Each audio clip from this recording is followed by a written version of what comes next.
নমস্কার, আমি প্রশান্ত চৌধুরী। আমেরিকাতে প্রশান্ত চ্যানেলে আপনাদের জানাই স্বাগতম। আশা করি আপনারা ভালো আছেন এবং সুস্থ আছেন। আমরা এসেছি সিরাকুজে ঘুরতে এবং এটা সিরাকুজের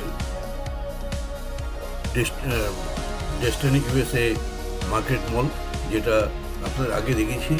এবার আমরা সিরাকুজের ভেতরটা একটু ঘুরে দেখব।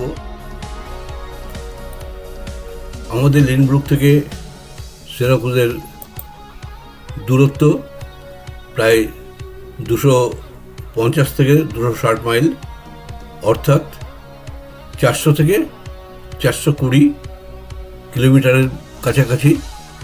গাড়িতে যেতে এমনি সময় লাগে প্রায় 5.5 ঘন্টা, কিন্তু বাচ্চাদের নিয়ে যেতে গেলে পরে গাড়িতে বিভিন্ন জায়গায় স্টপ দিতে হয়, যে রেস্ট নিতে হয়, সেদিন সময় ওই 7 থেকে 8 ঘন্টা মতন সময় লাগে। তবে সিরাকুজে ম্যানহাটন থেকে বাস যায়।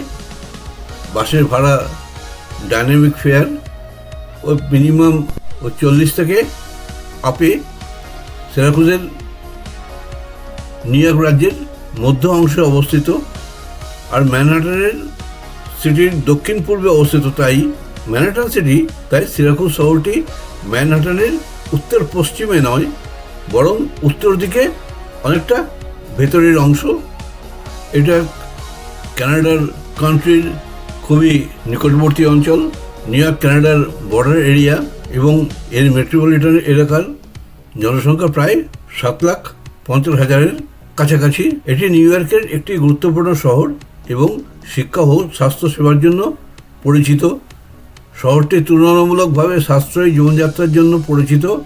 আশেপাশে অনেক পার্ক, হাইকিং, স্কিইং, বোটিং এবং অন্যান্য আউটডোর কার্যক্রমের সুযোগ আছে। শহরের ডাউনটাউন এলাকায় আরমারি স্কোয়ারে দোকান, রেস্টুরেন্ট এবং আধুনিক আবাসনের সুবিধা আছে। সিরাকুজ ইউনিভার্সিটি এবং সিরাকুজ আপস্টেট মেডিকেল ইউনিভার্সিটির মতন প্রতিষ্ঠানের কারণে শহরটি শিক্ষা ও গবেষণার ক্ষেত্রেও পরিচিত। এছাড়া শহরটির আশেপাশে সাংস্কৃতিক কার্যক্রম এবং প্রাকৃতিক সৌন্দর্যও রয়েছে।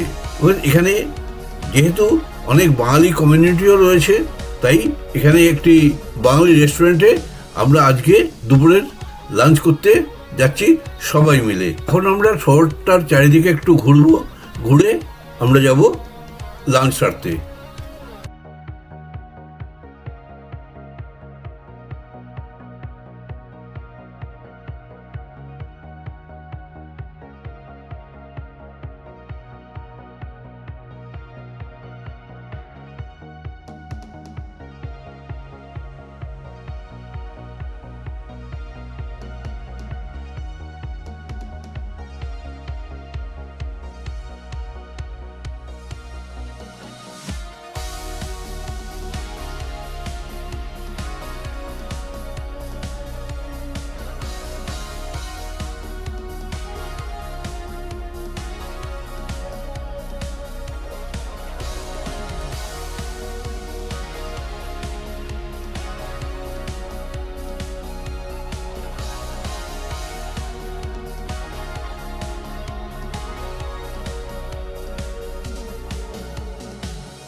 এখানকার বাড়িগুলো কেমন নিরিবিলিতে অবস্থিত এবং অনেক জায়গা নিয়ে বাড়িগুলো, এবং একটা বাড়ির থেকে আরেকটা বাড়ির তফাৎও বেশ অনেকখানি।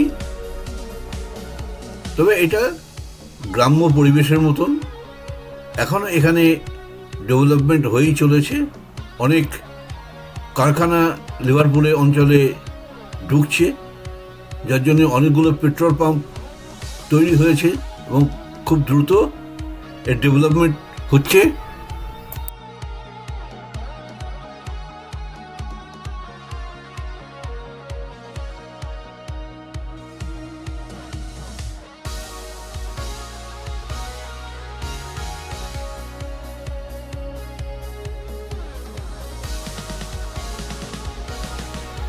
এখানে একসঙ্গে অনেকগুলো বাড়ি দেখা যাচ্ছে। মনে হয় এটা কোনো কোয়ার্টার টোয়ার্টার হবে, কারণ একসঙ্গে এত ঘন ঘন বাড়ি তো এমনি বসবাসযোগ্য বাড়ি হতে পারে না। তবে অঞ্চলটা খুব শীঘ্রই ডেভেলপমেন্ট হয়ে যাবে।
দেখলাম এই অঞ্চলটার নাম ক্লে, তাই মনে হচ্ছে আমরা আমাদের গন্তব্যস্থলে ঢুকে পড়েছি। এবারই গাড়ি পার্ক করে আমরা ঢুকবো ওই রেস্টুরেন্টে, যে রেস্টুরেন্টের নাম ক্লে ওভেন ইন্ডিয়ান রেস্টুরেন্ট। হ্যাঁ, আমরা পৌঁছে গেছি। এখন গাড়ি থেকে নেবে, আমরা আস্তে আস্তে ঢুকবো। সামনেই দেখতে পাচ্ছি ক্লে ওভেন বোর্ড দেওয়া রয়েছে। তো চলুন ভেতরে ঢুকে এবার দেখি রেস্টুরেন্টের ভেতরটা কেমন, এবং ওখানে আমরা আজকের লাঞ্চ সারবো সবাই মিলে। ভালোই ঠান্ডা পড়েছে, তাই সবাই এক এক করে ঢুকছি।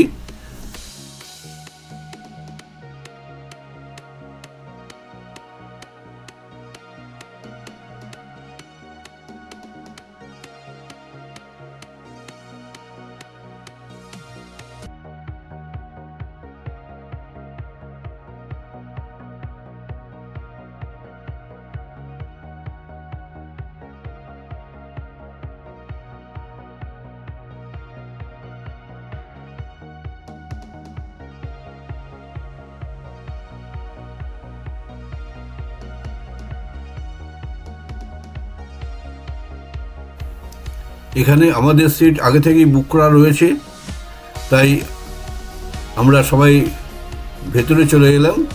ওখানেই আমাদের রিজার্ভ সিট দিয়েছে এবং এই অঞ্চলটাই আমাদের অঞ্চল, এখানেই আমরা বসবো।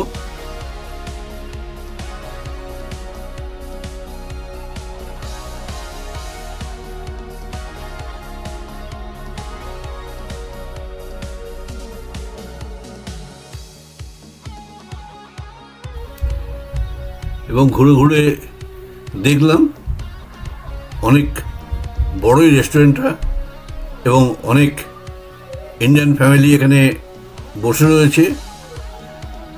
এখানে সমস্ত রকম আইটেমই রয়েছে, যেরকম ভেজ রয়েছে, নন ভেজ রয়েছে, সমস্ত রকম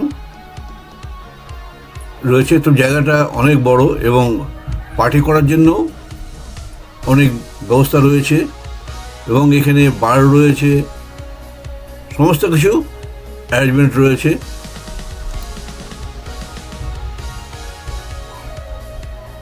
খুব পরিষ্কার পরিচ্ছন্ন, খুব সুন্দরভাবে সাজানো গোছানো।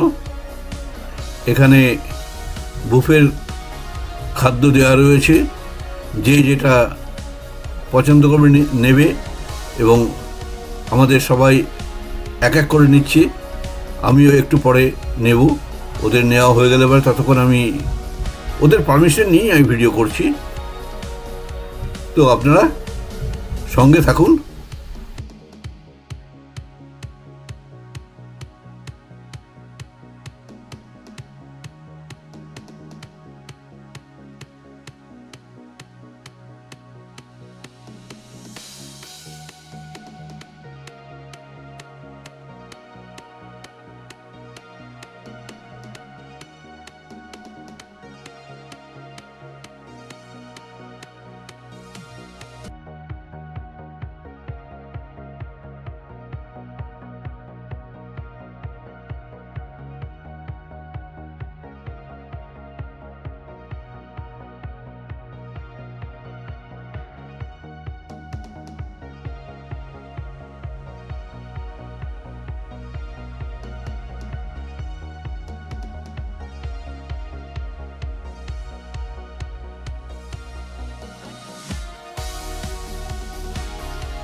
খুব সুন্দর লাগছে এই রেস্টুরেন্টটা।